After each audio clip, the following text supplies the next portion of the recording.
ឡាងញ៉ាំបន្តិចទៅញ៉ាំបន្តិចទៅទើបមានកម្លាំងបងធំទៅបាត់ហើយ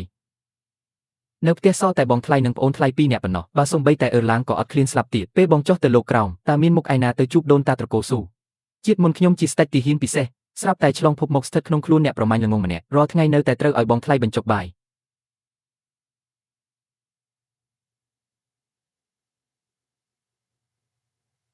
ស៊ូហ្វឺ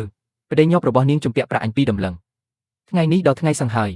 ទាំងដើមទាំងការប្រាក់ខ្វះ1សេនក៏មិនបានបងវាងសូមមេត្តាទុកពេលឲ្យប៉ុន្មានថ្ងៃទៀតផងផ្ទះខ្ញុំគ្មានសំបីអង្គដាំបាយហើយចាំដល់រដូវផ្ការីកខ្ញុំសុខចិត្តធ្វើជាគោជាសេះសងប្រាក់ឲ្យគ្រប់ចំនួនឲ្យទុកពេល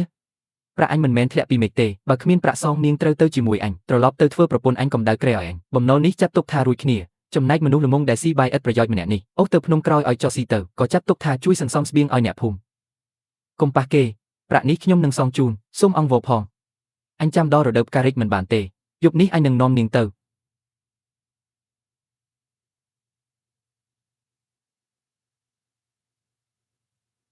ក្បាលឈឺណាស់អនុស្សាវរីយ៍របស់ស្ដេចទីហ៊ានពិសេសកំពុងរួមបញ្ចូលជាមួយការចងចាំរបស់អ្នកប្រមាញ់ល្ងងមានគេកំពុងវាយប្រហារមនុស្សដែលខ្ញុំត្រូវការពារ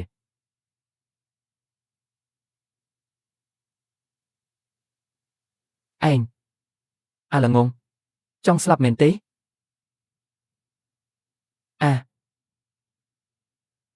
នៅឈោស្រឡាំងកាំងធ្វើស្អីវាឲ្យពីការសម្រាប់វាទៅឡាងប្រយ័ត្ន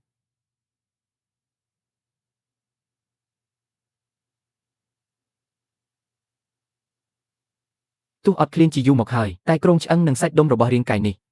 ប្រៀបដូចជាម៉ាស៊ីនសម្លាប់ពីកំណើតចេញទៅ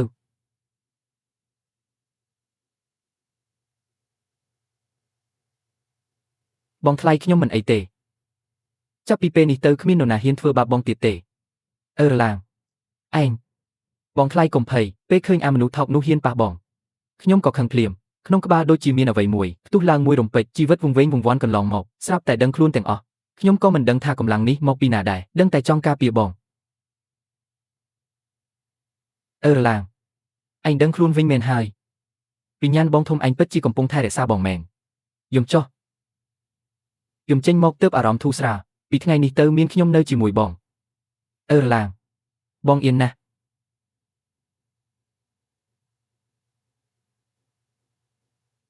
ស្បៀងអស់ហើយ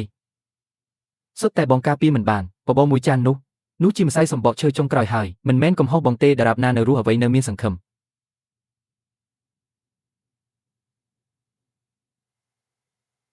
កម្លាំងផ្ទុះខ្លាំងមែន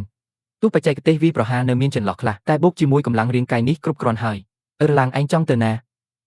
ពេលនេះព្រើបិទភ្នំអស់ហើយសត្វសាហាវក្នុងព្រៃសុទ្ធតែអត់ឃ្លានឈួតសូម្បីអ្នកប្រមាញ់ជំនាញក៏មិនហ៊ានចូលភ្នំដែរឯងមិនអាចទៅរកសេចក្តីស្លាប់ទេ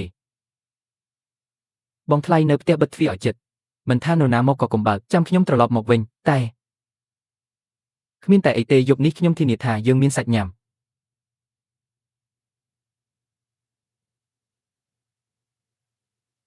ជ្រូកព្រៃមួយនេះខ្លួនធំណាស់យ៉ាងហោចណាស់ក៏300ចិនស្នាមនៅថ្មីវាទំនងជានៅក្បែរនេះ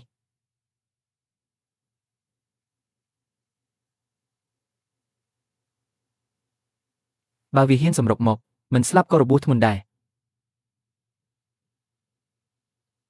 ជ្រូកព្រៃនេះធំជាងការស្មានទៅទៀតមើលទៅយ៉ាងហោចណាស់ក៏300ចិនភ្នែកទាំងគូរបស់វាក្រហមឆ្អៅដោយសារអត់ឃ្លានបញ្ចេញក្រសែភ្នែកគួរឲ្យព្រឺព្រួច